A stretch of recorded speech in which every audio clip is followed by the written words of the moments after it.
Yeah, the pork drum catching on fire is one that always stands out because that's one of the stories that turns out good, right? Because we got a Hmm. 180. One that didn't. I remember one time we were still cooking on the Weber Smoky Mountains and we had 2 pans of chicken in there. And so to get those 2 pans to fit, you had to really kind of squish them in. Hmm. And the guy who was cooking the chicken, he goes over to check it and he lifts it up and I'm looking there and I'm like, there's no chicken on that drum. What happened? At that moment, those 2 pans, like the middles gave out and they ended up Oh, face down while sauced. They were sauced oh. on the pavement. And there was just this, oh gosh, what are we gonna do? And you recover as best you can, right? We pulled all the skins off and threw some seasoning on there and some more sauce and tried to set it to make it work. It didn't work, but we tried, right? So 5 second rule. Mango ham barbecue, mango ham barbecue, mango ham barbecue, mango ham barbecue. Get your barbecue on, get your barbecue. Ever notice how the sound of sizzling meat and the smell of smoke can silence the noise of the world? Now that's barbecue therapy. If the fire moves you, like, subscribe, share, and help spread the message because growth, like good barbecue, takes time and patience. Welcome to your therapy session. Welcome to the Barbecue Therapy Podcast. My name is Tavis Bryant, and tonight we're talking to Meet Rushmore, the team that started as 4 friends looking for an outlet for their competitive drive. Fast forward to today, they've gone from backyard cookouts to national competitions to now opening their very own restaurant inside Kansas City International Airport. We're going to deep dive into how it all got started, their rise through the competition ranks, and their big wins, and what it means to share championship level barbecue with travelers from all over the world. Let's get into it. I got one rule: make yourself at home. I got no sponsors, so speak freely. Enjoy yourselves. Love it. All right. I'm gonna start it off. And how did y'all get introduced to competition barbecue? okay. Yeah, I'll take that one. My company that I work for, Link Spring, we had an employee that came to us and was like, "Hey, I want to get a competition barbecue team started, just something to get employees involved." And we had no clue what we were doing. And the very first contest he signed us up for was the American Royal. Oh wow. And right, we just jumped in headfirst in the deep end. And looking back on it, sometimes when we're feeling down and out, we go back and look at some of those pictures and remember where we started. And we were the team that showed up with the circus tent, and it took 9 of us to put it up. And we didn't know what we were doing, but that's honestly how we got started in competition barbecue. Y'all got set up big time. Oh, And yeah, people laughed at us for oh many. wow. That's crazy. Once y'all did that, and what got y'all hooked into keep going? For me, it was the whole like the American Royal, while being a terrible competition to start at if you want to feel like you did good, right? We say we beat 100 teams, but there were 540 or something there, right? So it's not like we did that great. But what it is great for is setting that hook and seeing the barbecue family and seeing that culture around competition barbecue.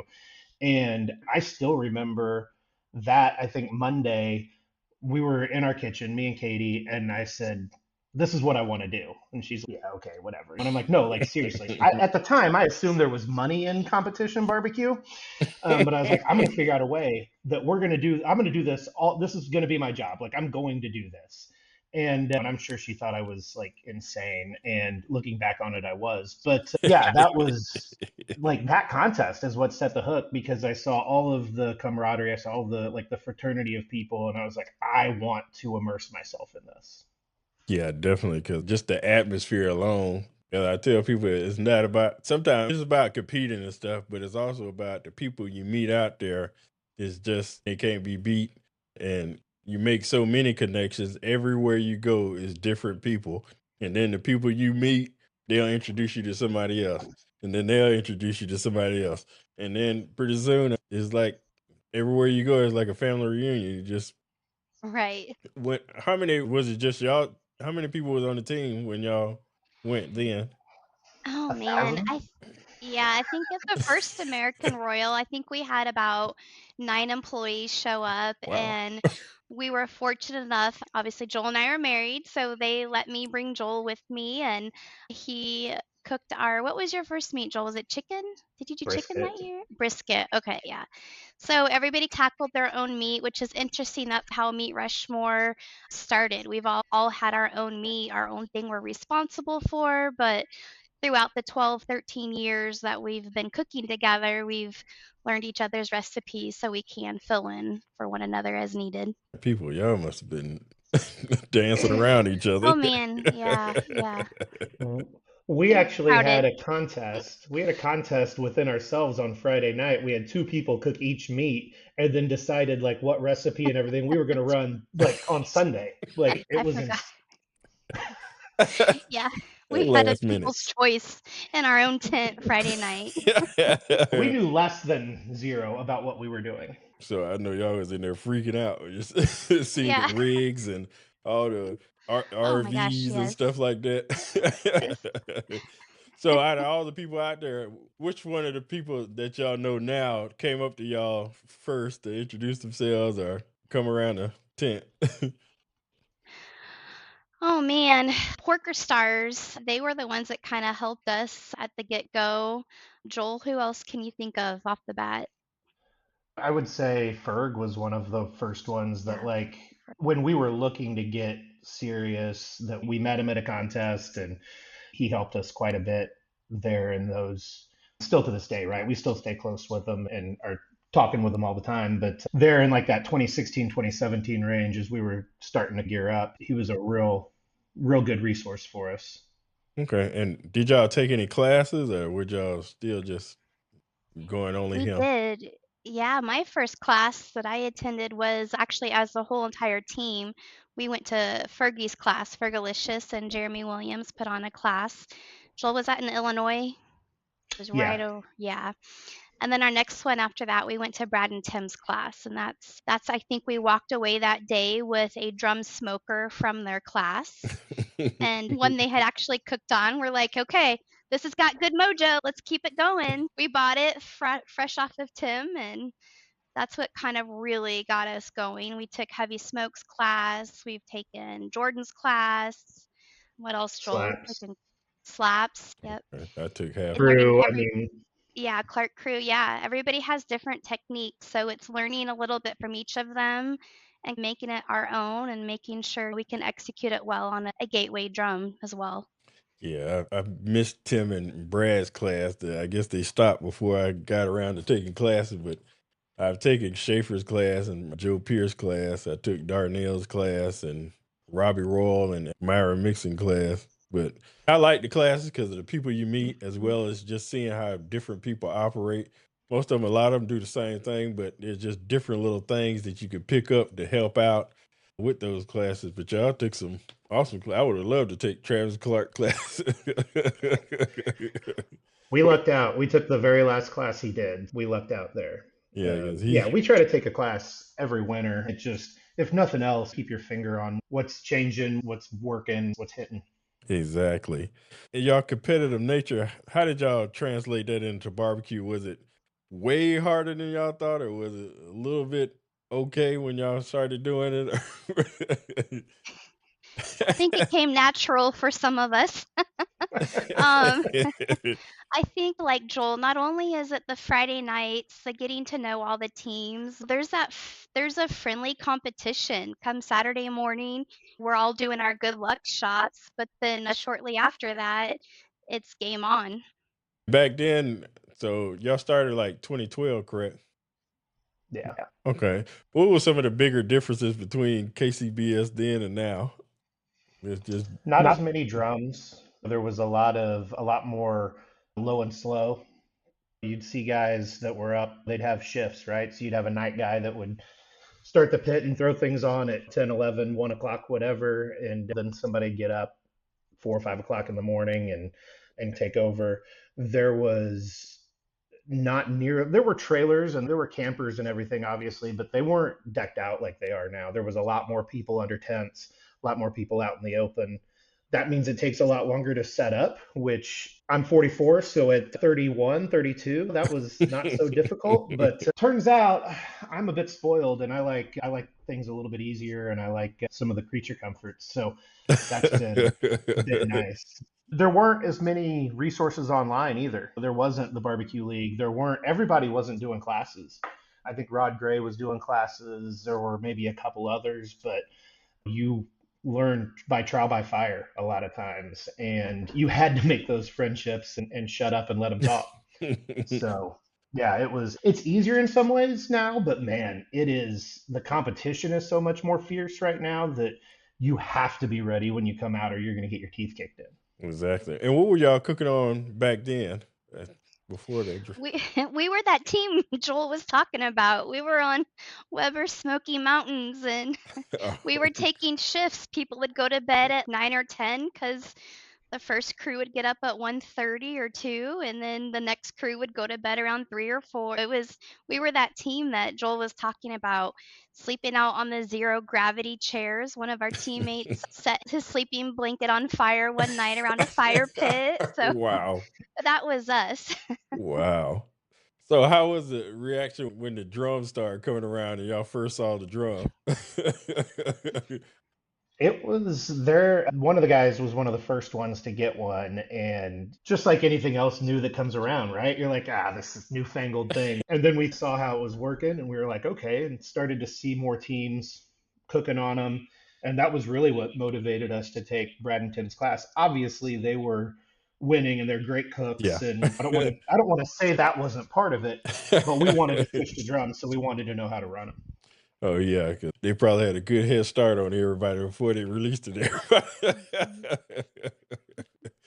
Yeah, but when I talked to him, he said everybody was looking at him like he crazy when he first brought it out. It was a souped up trash can, but once he started winning, he told me everybody started asking for one. So he had to make a decision. Man, Right. that guy just does crazy things all the time that I think are gonna. When he came out with that mega drum that he cooks his hogs on, I'm like, you can't cook a whole hog on a drum. I bet we can in 7 hours. He goes and wins Memphis in May. It's insane. Yeah, yeah. He's a good man. Oh, for sure. All right. And what was that turning point that y'all decided, okay, we're all in. We're starting to get good at this. I'll let you. I know what it was for me, but I'll let Katie answer it first. Yeah, I would say at some point you do a balance of how much we're spending on this. It's not a cheap hobby. Everybody knows this. And so I would say 2018 is when we really decided to make a change and make sure we were focusing on the right things and still having fun, but still coming out ready to go Saturday morning and going to bed at a decent time. And we made a change and it paid off in the long run.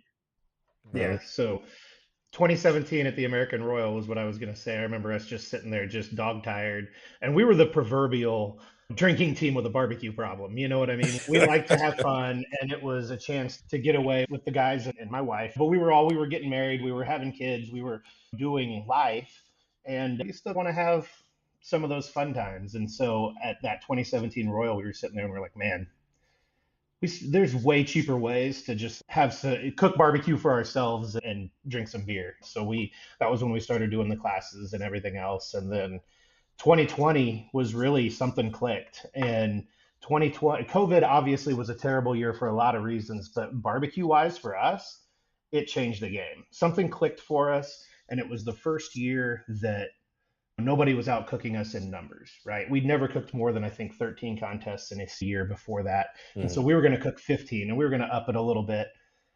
We won pork 3 of the first 6 contests we cooked, and that was mid-July. And we were like, man, like there's not any contests this year. Like we can go and we can maybe make a run at pork team of the year. Mhm. And so that's when we ended up cooking, I think 25 and Oh wow. having by far the best year we've ever had. Ended up in the top 25 in team of the year in every category. And just that was really gave us the momentum that we've ran through these last few years. Okay. Okay.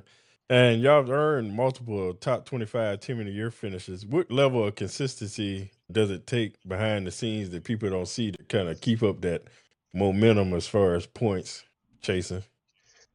It takes it for me, it takes like a schedule. And I know this drives Katie mad sometimes, but I'm like, it's Monday, it's drum cleaning day. That's when we clean drums. It's Wednesday, that's when I trim chicken. Like it really, because if you don't have that, you end up forgetting something, or at least I do. And so that's really where everything happens is before the contest and then at the end when we're slicing or whatever and figuring out what to put in the box and how to finish things and when does it need salt, when does it need sweet, when does it need some spice and how to add that. And that's Katie comes in very handy in those situations because my palate is not nearly as good as hers. Okay. And as far as I guess the traveling and all that stuff, how do y'all plan it out? Y'all plan it out at the beginning of the year, or do you do like most people start out planning and then go as far as where everybody else cooking?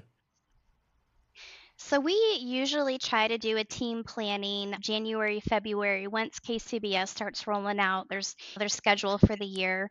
Like Joel said, one of our teammates has some children at home still, and so we have to really think about their family schedules as well. So we try to commit to a schedule January, February, and then, like Joel said, depending on how we're scoring throughout the year, there's been several times that we'll only have a couple of contests on our schedule for the fall, and then the next thing I know, Joel has us going back to back doubles. We roll with the flow. It's all about how we're scoring for the year. And the great thing about there's good and bad about having four on a team. There's four opinions, there's four people trying things, but then there's also four of us. So if all four of us can't make it to a contest, Joel's motto is we cook better together. So we try as hard as we can. I wouldn't be lying. There's some contests that I'm flying and then meeting them the day before. But as much as we can, we try to cook together as a team. Okay, okay. And what's the toughest comp that y'all cooked in? Whether where something might have happened, like weather, or something happened to the meats, or anything like that? Oh man, there's been so many. Joel caught a drum on fire one time in Ooh. the West Bottoms. He caught his pork drum on fire, and then I believe, did you get a 180 or you won first place with that? Both. We've met some great friends, Unfamous Dave. There was one time in Pleasant Hill. It was really cold and rainy, and our tent blew into their car. That's how we met them. Which one You've comes got to real. mind? Go ahead. No, I say, which one comes to mind for you, Joel? Oh, I was going to say, you know, they're real friends if you meet them by damaging their vehicle and then they still want to be Exactly. cool.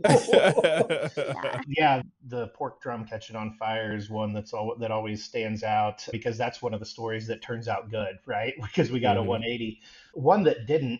I remember one time we were still cooking on the Weber Smoky Mountains and we had two pans of chicken in there. And so to get those two pans to fit, you had to really kind of squish them in. Mhm. And the guy who was cooking the chicken, he goes over to check it and he lifts it up. And I'm looking there and I'm like, there's no chicken on that drum. What happened? At that moment, those two pans, like the middles gave out and they ended up Oh, face down while sauced. They were sauced oh. on the pavement. And there was just this, oh gosh, what are we going to do? And you recover as best you can, right? We pulled all the skins off and threw some seasoning on there and some more sauce and tried to set it to make it work. It didn't work, but we tried, right? So 5 second rule. All right. Now let's talk about the Made for Kansas City Barbecue Championship. I guess what made y'all enter the contest?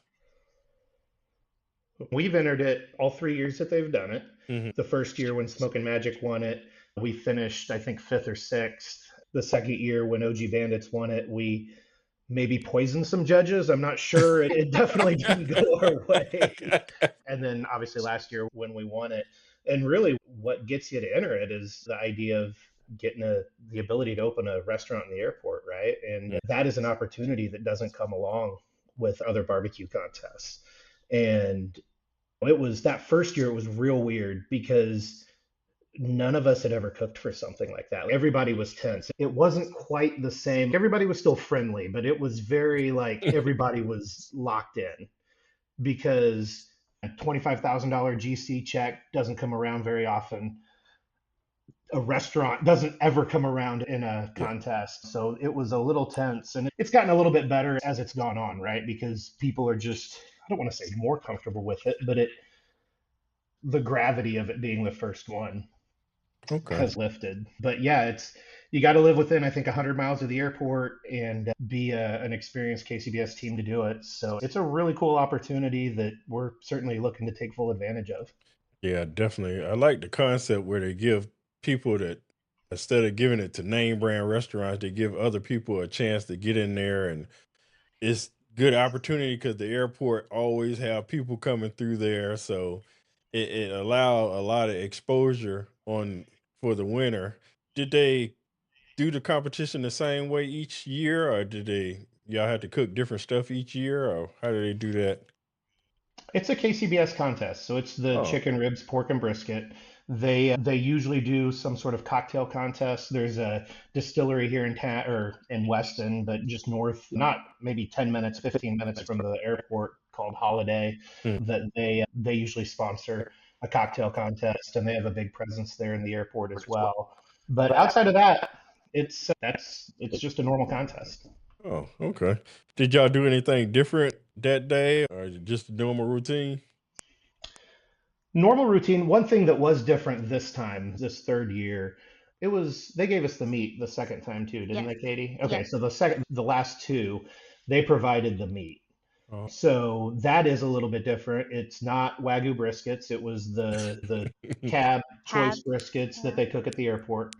They give you two pork butts. I think they gave us I think they gave us four slabs of ribs, maybe three slabs of ribs. 2 years ago they gave us chicken too. This year they did say just bring your own chicken. That's fine, but you can't bring more than 16 pieces. And we're a thigh and wing team. We generally cook both.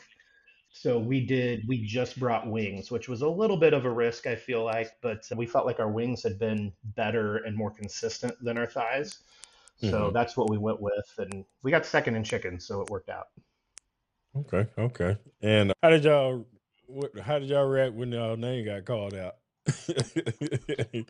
It was crazy. It's still the whole experience is still a little bit surreal. Joel, correct me if I'm wrong. Was it for, I think just hearing the second in chicken, what did we get in ribs? First in ribs, Second. maybe? Second, okay. It was just hearing our names so often, and I was like, oh, this is a good chance this might happen. I think going into our third year, I'm like, yeah, maybe this is just isn't gonna work for us, but I think I was shocked and obviously in awe. Yeah, that's excellent. Happy for y'all that they give opportunities to people like this and get an opportunity to see what it's like. Y'all got what? They give y'all 18 months? Yes, Yep, 18 months will 18 be months. during. Yep. Okay. And And so we got the what all World do Cup they coming this summer, Oh wow. so that'll be huge. That'll be Exactly. huge. And so what all do they give y'all? They give you the building and the equipment and stuff like that, or Yeah, so they operate it even. So they run our oh wow. recipes. It's a great platform, right? We were able to come out with our own rubs and sauces and such. Oh, So we were there last week all week helping them. We did test cooks and such throughout the summer, but helping make sure that they were running everything. They knew what it was supposed to look like, things like that. hmm. And we'll be there fairly regular to make sure that the standards are being held and everything. But so we inherited a staff, we inherited two great big smokers, great managers, and a lot of support from OHM, which is the company that kind of we're contracted through. Okay, okay, that's excellent. I knew that would be a big hassle if y'all would have to do that by yourselves. So that's good that they were able to do that. What's the process of going from a comp trailer to a commercial kitchen? Was it like a big So, like yeah, wow. those smokers that they're using inside the airport, a lot of people, at least our friends and family, were shocked to find out they're actually smoking all of that meat in-house inside of Wow. the airport. They're smoking 30 to 40 briskets a day. They put them on the night before. They do low and slow. Mhm. So that was a big thing for us when we were taking our regular comp recipes and the sauces and the rubs that were created during the off season, taking those to the restaurant at the airport and trying things low and slow. It's more exposed to wood and the bark's a little different. So we had to make some tweaks on some things. But these pit masters, they have to go through formal training. Meet Mitch, a local place here in Lenexa, puts them through training. So they're very experienced and they have a very well-oiled machine going. We're fortunate to be the third team. We always talk about Brad and Bree from Smoke and Magic. I can't imagine what the first year was looking like getting this off the ground, but by year 3, they're amazing. They just won Best Airport Restaurant globally last year with OG Bandits. We're looking forward to continuing that momentum with them this year. Do any of y'all have a restaurant background or anything? Or Not me at all. Not me at all. It's No. been interesting. They had me expoing. I had to learn what expoing was, and it's been fun though. We've really enjoyed it. I bet the staff was glad to not have us up there this week, having 4 of us in that kitchen. Joel jokes, "We're barbecue medium. We're not little people." So, having us all in the kitchen, they were probably ready for a break from us this week. Hey, that's y'all name on the thing, so I definitely understand. Yeah. All right, your logo. How did y'all come up with the concept and the logo and the team name? Yeah, so the when we started that first team through Katie's work, we were called originally Open Roadkill. And so the guy that was the head cook and in charge, he fancied himself a biker. And so we had a logo with a pig on a bike and all sorts of creatures jumping out of the way as it was trying to run it over. And unfortunately, he passed away a couple years in. And then as we kept going, none of us are bikers, so it just didn't fit anymore. And so we started thinking, what are we gonna do as far as a name and such? And we were just brainstorming. And like I said, we were a drinking team with a barbecue problem, so we drank some beers until we figured it out.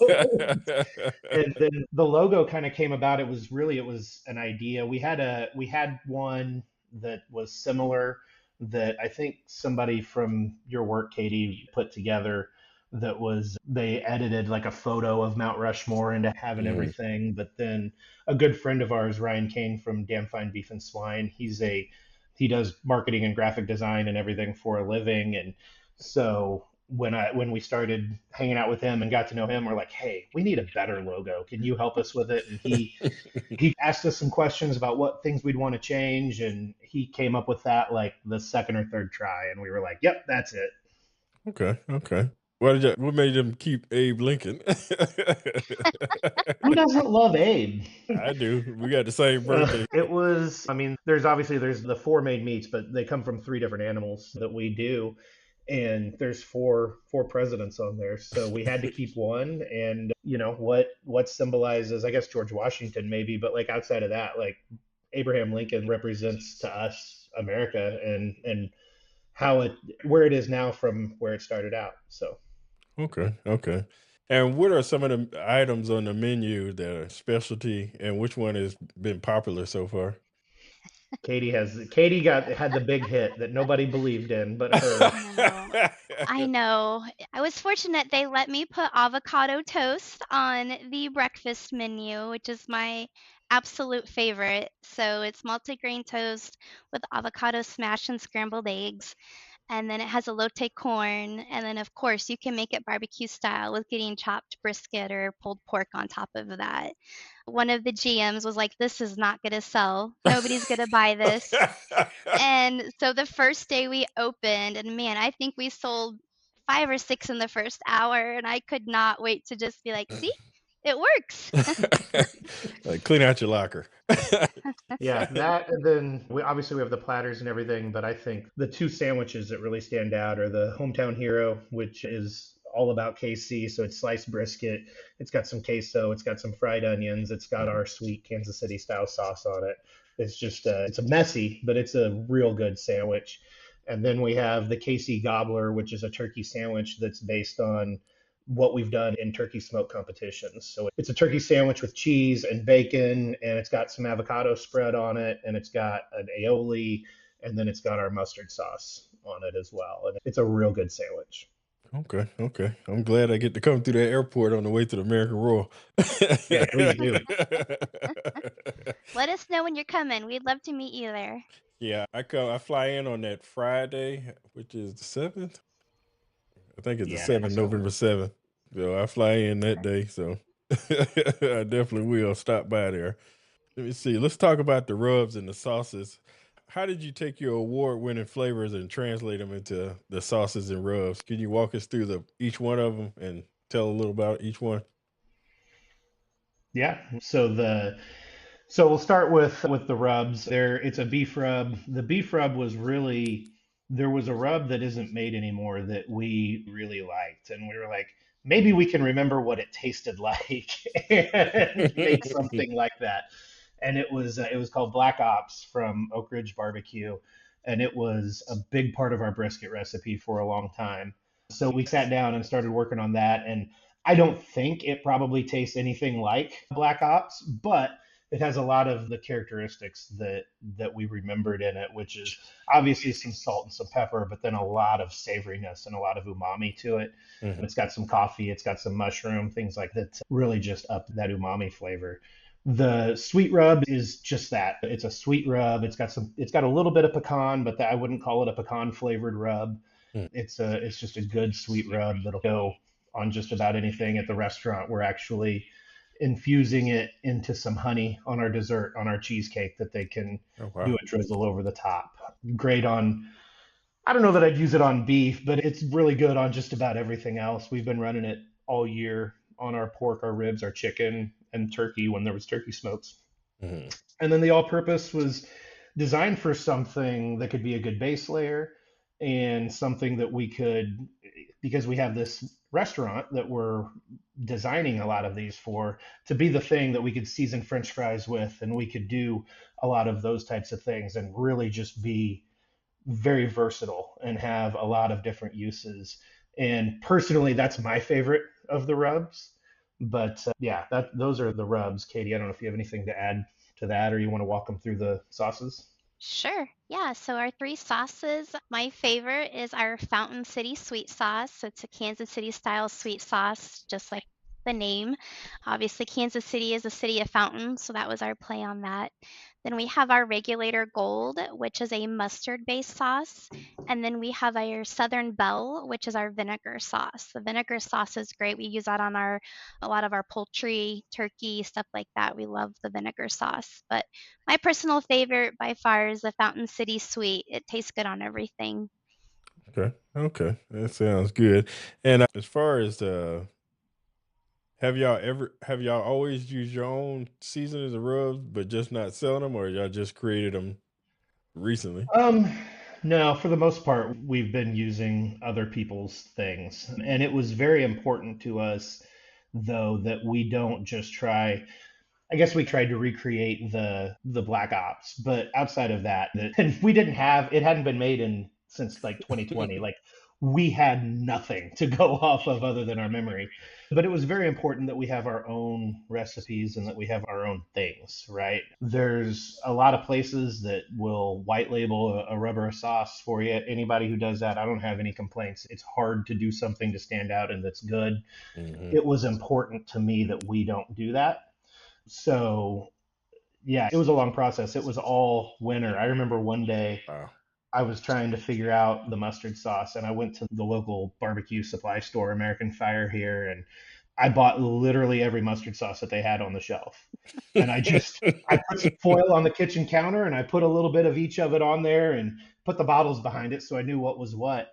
And all day long, every time I walked by, I'd just taste it and I'd be like, oh, I like the sweetness of that. I like the tanginess of that, the spice of this one, and tried to formulate something that had all of those same characteristics. So it was a lot. I don't want to even think about how many gallons of sauce and pounds of rub that I just threw away because I was like, I have to make more of this and I can't use it all. But it was rewarding when when we got that first shipment and had a physical product in our hands. Yeah, I know it's a good feeling, and I know it's not easy having all the measurements and stuff, and having Oh to man. calculate that and the granules and And your house smelling like vinegar all the time. We were not we learned a lot through the process, but we were not prepared for the difference in the quality of the and the freshness of the spices and the Mhm. difference that makes. And cayenne pepper, if you buy it at the grocery store, it might have been actually picked and ground 2 years ago, 3 years ago, where they're getting them fresh. We have our pork wrap has some habanero powder in it, and we got the first batch, and I called the guy. I said, "Man, you messed this up." I was like, "There's entirely too much habanero in this," and he's like, "Nope, 3 grams or 1.5 grams, whatever it was, just like you said." And I'm like, "Man, I'm telling, like, I'm trying these side by side. This is blowing my head off." Yeah. And he's like, "Where did you get the habanero powder from?" I said, "I ordered it on Amazon." He's, "That's probably why." And he walked me through that. And I was like, "Man, I knew that freshness mattered, but I didn't know it made that big of a difference." I think we went down to a quarter of the amount of habanero just to not have it crazy spicy. Interesting. So far, which one has been selling the most? It's the combination between the Fountain City Sweet and the Regulator Gold, I think. There's been a couple of the servers the very first day when they were trying it, they're like, "Oh, I don't like mustard, but I'll try it." And then they're like, "Oh, that's really good." And they run. I had a buddy just text me yesterday. He's like, "The server ran me through all of the sauces and then told me that I needed to use the mustard." So they're pushing that hard because that's what they like. But obviously, we're in Kansas City, so that Kansas City style sauce is always going to be a big hit. I guess y'all started out with the 4 people. How what did each of y'all switch up each comp or go by what y'all feel on what y'all want to cook, or is y'all have certain duties that y'all do every comp? We have our roles. So I do the sausage and then I do the presentation. So I play every single turn in box. Mm. And then Joel, I'll let you You chime in. you keep us on task too. Like Well, we I would mean, I be try. like I try. when she can't come, we're a mess. There's like people there. I looked over one day, we were in Dodge City. I looked over there, it's 9:30 in the morning, like everything is on but chicken. And I look over and there's like people like hanging out at the trailer next to us. I'm like, are we even having a competition today? So she keeps us in line. We need that greatly. I do chicken and pork. One of our teammates, Josh, we call him Carney. He does the ribs, and Eric does the brisket. Okay. He also does all any chef's choice or stuff. He's chefy, and so he always does a real good job with those. So anytime we have something like that, we let him roll with it.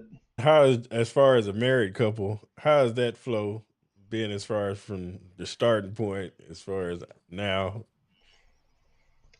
I apologize for the things I say during turn-ins pretty much every week. We what's said on competition mornings before turn-ins, we leave it in the trailer. We don't take it home with us. So, no, all in all, everything goes really well. I think the hardest part is usually the first contest of the season. You're knocking the rust off. There's a lot to be said, though. The more you cook, the better your results are, the more it just becomes you can do it in your sleep. So, I think March, we usually do Olathe in Olathe, Kansas. And so March is always a little bit iffy, but once we get our first competition underneath our belt, then it's riding a bike. But all in all, being married and having a team with two other people, I think it's good. We love it. Yeah, like I told and Brad that being a married couple, I think, is an advantage because y'all know each other well than the other people that help y'all. So you're gonna know when he's off or he's upset, but they may not know that, and vice versa. And you can easily say, "Hey," and you can look at him and say, "Hey, go take a 5. I got it." And or Yeah. what to say to bring him back, or he know what to say to bring Yeah. you back and stuff like that. So I feel that it's an advantage to have that person that definitely got your back more than anybody because you get mad at one of the other ones and it might be, but it's different when you married to somebody because you can't Right. stay mad at them that long because you're going Right. home with them. Our whole She thing knows is I where I always sleep. Yeah, and I always tell Joel, this takes a lot of time away from our home, our family. We're taking PTO from our everyday jobs. And so I always tell Joel, once it's not fun for me, I won't do it anymore. So he takes that to heart and he makes sure we do have fun. We're serious when we need to be serious, but we do the potlucks. We love hanging out with our barbecue family, even on our weekends where we're not competing, we're hanging out with them. They're just truly, we've made lifelong friendships. How many kids do y'all have? We have a 17-year-old son, just Okay. one. He's a senior this year, so it's been interesting. This I always tell Joel also, I'm like, we've got one more year of high school, and then after that, our little baby's gonna fly the nest. Yeah, exactly. So then, yeah, 35, 40 comps, we can talk about it at that time, but This is recorded, right? Like we didn't mess Yes. up the recording here. Okay. No, I just wanted to everything is make sure good. that's on record. Yeah, better than me because I got a 16-month-old and a 9-year-old, and oh yeah, you gotta love I'm it. 49, so I got a long way to go. Keeps you young. But also, I'm not able to get out there and compete and all that until she get up in age. Because my first priority is being a father. So I was like, I gotta put it on the burner and not go out. Because I was planning, and then my wife we got married, and then she got pregnant, and Yeah. I got brand new drums sitting out there, still brand new that I bought before she was born, and but I have everything ready when it's time though. But she There you getting go. up I was gonna say, start her off young. Get her into Kids Q. I there. wish Kids Q wasn't as big as it is now when our son was smaller. I love watching the kids. I told Joel once our sauces and rubs came in, I can't wait to sponsor the up and coming pit masters. We're Yeah. excited to get involved with kids and So right now, in the meantime, that's why I go take classes here and there, or go walk around a competition. I do judge for GBA from time to time when they have one in the area, and just try to get my barbecue fix, and do this podcast because that's any little thing just to get a barbecue fix. So until I get out there with everybody, but I mean, it's killing me to want to get out sure. there, but Just remember they're only little ones. yeah, that's why I say I enjoy it. And Yep. plus, me and my wife work, even though we're on the East Coast, she worked West Coast hours because the building that a company that she worked for is in California. So when she's working, I'm taking care, getting homework and stuff done, and feeding the kids and getting them into bed, and she's just getting off, and then I'm getting up at 3 in the morning to go to work while she getting them up, Oh, and wow. we just back and forth, and she still don't sleep through the night. Yeah. I'm glad we are past Yeah. past all of that. Stay Uh, strong. It'll get better. yeah, I love it. I wouldn't give it up for nothing. It's fine. Yeah. It's fine. Yeah. Where do y'all see Meet Rushmore 18 months from now? That's a $1 million question, right? I don't. That is a conversation that is ongoing with our team. There's, like Katie said, there's four opinions, and there's three families that we have to be mindful of, and all in different spots in their life, right? Even though we're all about the same age, one guy's still single. We're married, but with a senior in high school. The other guy is married with a senior in high school, but then a 9-year old, I believe. 9-year-old. Yep. So obviously just getting into football and playing sports and everything else. And so there's a lot of pieces moving there and a lot of different maybe visions of where this heads. So that is something that I'd say that we are discussing actively. And at least in 18 months, we'll figure out what it looks like. Definitely. If it's anything like Smoking Magic, y'all in good hands, boy, because after that, they everywhere. Right. And they're a great resource too. We've leaned on them a lot for advice on how to handle not just the restaurant and not just that piece of it, though certainly a lot on that. We've leaned on them on social media stuff because we know we got to up our game on that. We've leaned on them for just all kinds of things, and they're great people. So, what advice would you give to someone that's wanting to get into competition barbecue? Do it. I would say do it. Stop, don't waste time. Like Joel said, it's changing. I didn't realize it till he was reflecting on it, but it has changed so much from when we started even, and it's just continuing to grow, and we want KCBS to continue to flourish and keep those contests around. Some of our favorites have dwindled down a little bit. So just getting the word out there, promoting. I love that KCBS has the backyard division for people who can't commit to all 4 meets but want to dabble in it. It's a great way to get into it and learn more about it and get the kids involved in Kids Q. I would tell people reach out, ask if you can come shadow, come see what it's about, come see what a Friday night's about with the barbecue family. And I don't think many people would regret it. Just the people you meet is worth it. Going in, don't unless you some prodigy, you may get a call here and there, but you always, without a doubt, you're gonna meet people when you get there. That's an automatic. So it's worth it just for that. Get there, meet people. Remember, you have 2 ears and 1 mouth for a reason. Listen more than you talk, which is something I struggle with. But and once you make some of those friends, you'd be surprised the number of people that you can learn a lot if you offer to wash dishes. Just say, hey, can I come out? I'll wash the dishes. I'll buy dinner, whatever. People want to help. People want to see this sport grow and continue to thrive. And if you come at it from an honest place and wanting to do well for yourself, but also wanting to help and to give back, I think you'll go wherever you want to. That's all the questions I have, and now it's game time. We'll let Katie go first in the first game. College basketball has a tournament bracket, so I came up with a tournament bracket of 16 meats that you cook on the grill, and you just tell me which one that you prefer to eat, and we'll see which one's the winner. First matchup is smoked bologna versus hamburger. Hamburger. All right. Next matchup is sausage versus pork chops. Sausage. Oh, pork chops. Man, friend, I won sausage in the American Royal. All right. Brisket versus hot dog.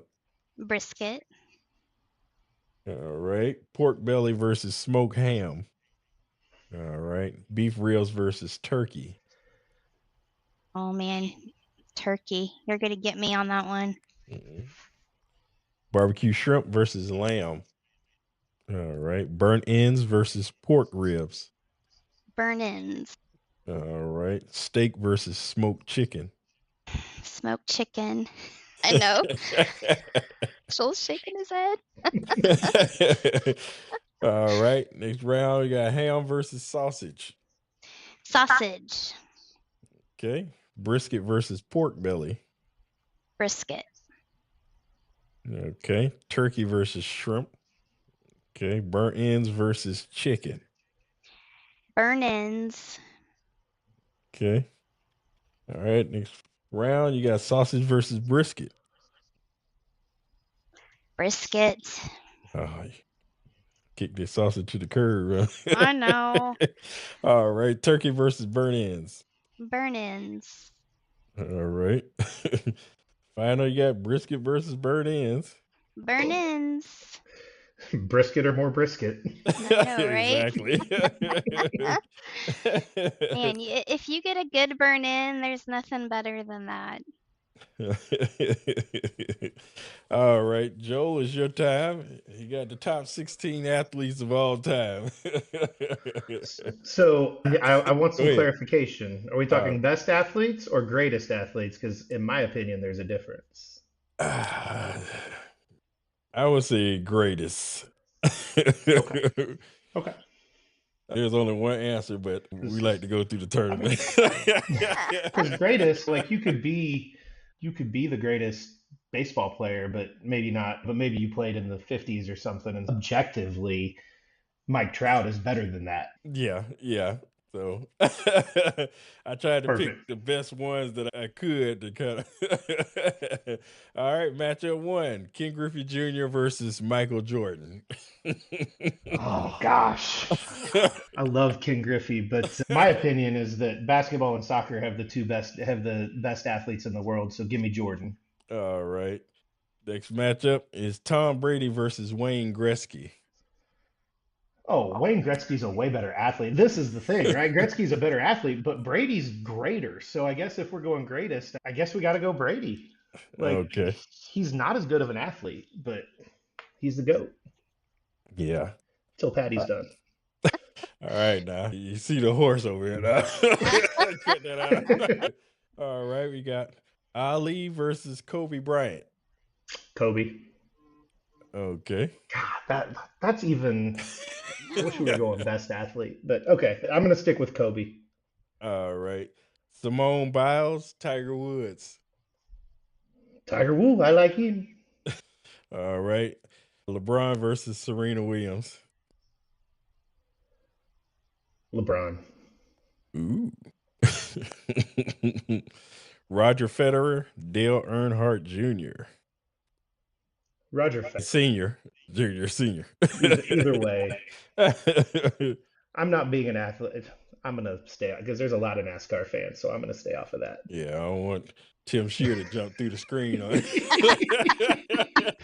I'm gonna show up at the next contest and have a lot of people shaking their fist at me. Tim Shear gonna drop through the ceiling on you. We're just He's always listening. Lionel Messi versus Ronaldo. Oh, you had to throw the two soccer guys against each other. Give me Messi. All right. Michael Phelps versus Usain Bolt. Ooh. I'm gonna go with all the gold medals. Give me the swimmer. All right. All right, next round. Brady versus Jordan. MJ. All right. Kobe versus Tiger. God, if we're talking greatness, is there a greater golf? Maybe not better. Maybe there's a better one, but is there a greater golfer than Tiger Woods? But Gretzky might not be. Gretzky, I think, has more competition for that title in his sport. So give me Tiger. Okay. LeBron versus Federer. LeBron. Again, basketball and soccer have the most athleticism, so that's what I'm gonna go with. That's where I'm sticking. All right. Phelps versus Messi. After saying that, I got to go with Messi, right? Exactly. All right, final four. Michael versus Tiger. Give me Jordan. All right. And LeBron versus Messi. God, I'm going to go against the whole reason that I wanted to do this one, and I'm going to say Messi. Okay, I was about to say. Because I wanted LeBron versus Jordan, and I was going to use that as my platform for letting everybody know that Michael Jordan is the greatest basketball player ever, but LeBron James would whoop him one-on-one. Yeah. Yeah. I get in so many arguments about this take. You posed a good question there. All right. And the finals is Jordan versus Messi. I'll take Jordan. Yeah, of course. That was the only right answer, despite the tournament. And we got basketball and soccer in the final, so we're good. Like I said, that's It's the only one answer, but it's fun just to go through the bracket. All right. But if you want to promote or give any shout outs, you can do that now. Yeah, I need to sell some barbecue sauce. Rushmore BBQ.com has our sauces. Working on getting the rubs on there, but AmericanFireBBQ.com and the Kansas City Barbecue Store.com have both the rubs and the sauces, along with our pork wrap and our brisket mop that we came out with. Always want to thank Royal Oak Charcoal. They've been supporting us for a long time. We were using it before they sponsored us, but man, they're just a great company, and love that I can go wherever I'm at. I can go get charcoal if I need it, and I know what I've got. JDQ is a big sponsor of ours. Smoky Okies food products, love their injections and the Okie dust and all of that good stuff. Yeah, I don't want to make this sound like a huge run on, but buy barbecue sauce from us, please. I need to move that. Oh, you got the restaurant. Yeah, if you're in the airport, stop by and have some food. We're always looking for feedback on that, so let us know what you honestly think, and if it's nice, put it on like Yelp or Facebook or something too. I appreciate y'all. Good luck on everything that y'all doing. I'm happy for y'all and the opportunity that y'all got, because y'all been in it since 2012. So, I mean, it's y'all pioneers in this. So I'm definitely happy for y'all and y'all opportunity. I appreciate you. Even the message that you sent me, sometimes people don't know what it may be, something simple, but it means a lot to me that you just mention that you listen to the episodes and stuff like that, because sometimes you get frustrated, be like, is anybody listening? But I appreciate little stuff like that. It helps keep me going. Oh, no problem, man. And it's sincere. I listen to a lot of barbecue podcasts, and it takes a lot anymore because I have so many that are in the rotation Hmm. that it takes a lot to subscribe to one and say I'm going to listen to this every week. And yours, not only did I do that, like it's one of the ones that when I see it, I'm like, all right, I need to download that one. That one goes to the top of the priority list because I enjoy it. I love the brackets that you're doing and everything. You do a very good job with it. So it's all sincere. All right, I definitely appreciate that. And on that note, we'll see everybody at the next episode. And you have we just wrapped up another session of barbecue therapy. Remember, stay patient, stay passionate, and keep that fire burning. Hit subscribe, share the good smoke, and pay the secretary on your way out. Have a blessed day.